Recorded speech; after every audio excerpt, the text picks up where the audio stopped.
the mind. How can it be possible to where that everyone will receive a number or a name? You're radical, you're fanatic if you believe that. Have you filed your income tax yet this year?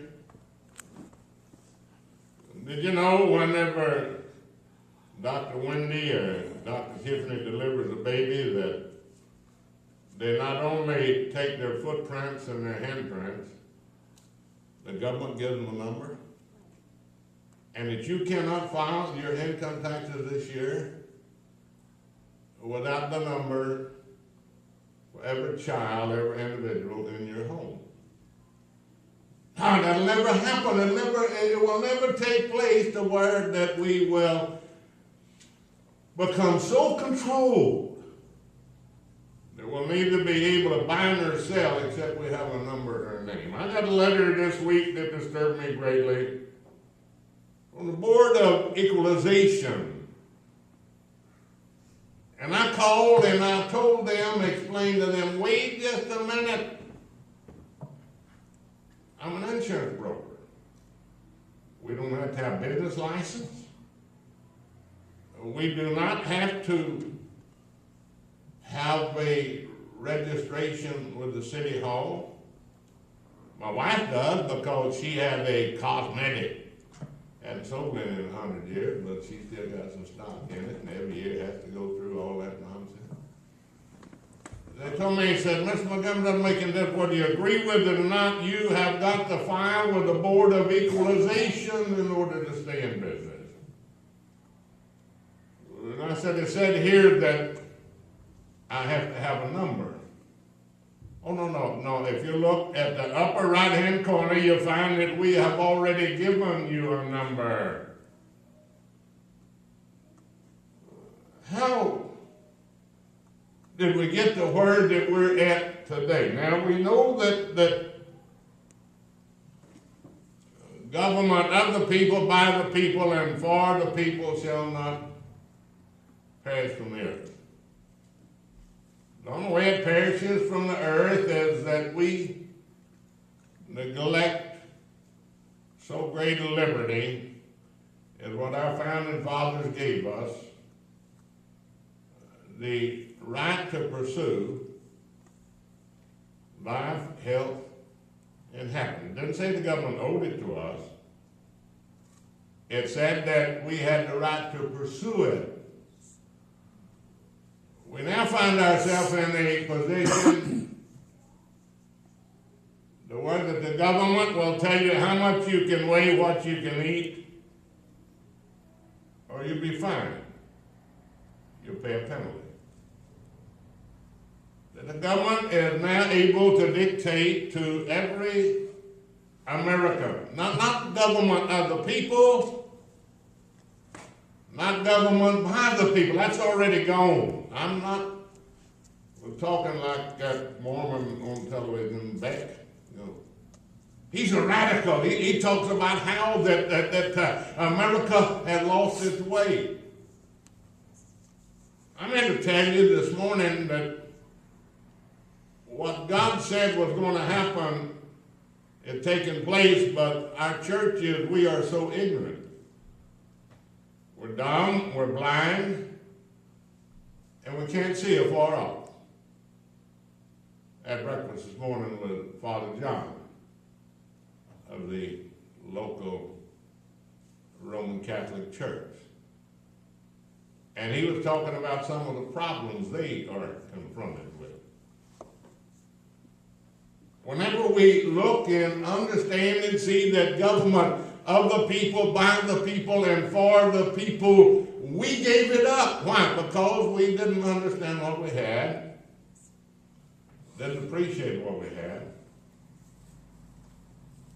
And now we're not making the decision, but entrenched politicians are telling us how we're going to live and what we're going to do with our lives. See, whenever we look, it didn't happen just today. It's been going on in this country since the 50s.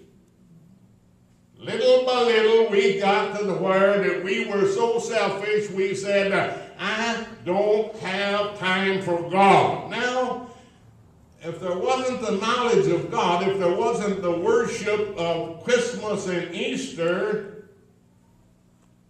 we wouldn't be any different than, say, the country these two young ladies came from, Japan. Democracy? Certainly. Controlled by an empirical system. We wouldn't be much different than the countries that are controlled by a dictator. See, whenever our founding fathers came to an understanding, it is the belief and the understanding of God that acknowledges our inalienable rights of life, liberty, and the pursuit of happiness. Because, can you name an atheistic country where their people are free to worship, free of commerce? Whenever we stop and understand that a nation that forgets God is going to be turned into hell. Now, the term hell is not a profanity word. It's a word that talks about disarray, darkness. I want to talk to you this morning about three great suppers. Revelations, the 19th chapter in the 9th verse. He said unto me, right blessed are they which are called unto the marriage supper of the Lamb. Now, I remember when Steve over across the street over here ignorantly was mixing potatoes and corn together. I was over there one night, and then he's mixing them all up, and I'm mixing them all together. And his daddy fought in the Battle of the Bulge in the landing there, and eventually died at Fresno Hospital as a result of the wounds of war.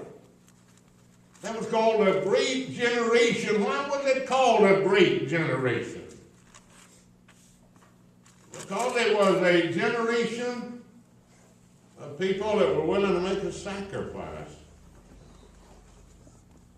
They were willing to even sacrifice their lives. Now today, like one told me this morning, that to get someone to serve in the military today, you got to promise a college education. And I looked at him and I said, well, wait a minute, you get a check from the government?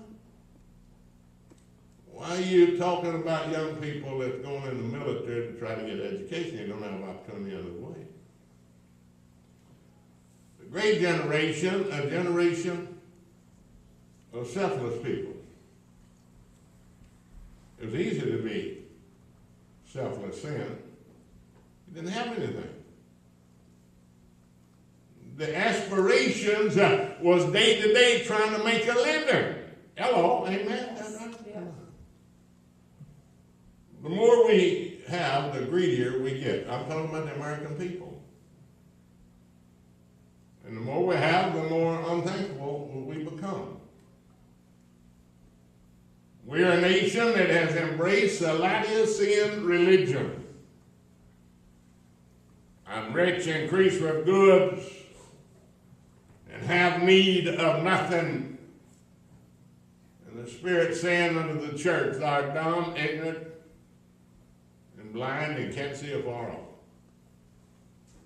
Can you imagine politicians, and I talked to Jim Costner's office this past week. I've expressed my opinion to Boxer and some of the rest. I'm a liberal Democrat. And you get to me to where I'm ashamed to even tell people that I'm a Democrat.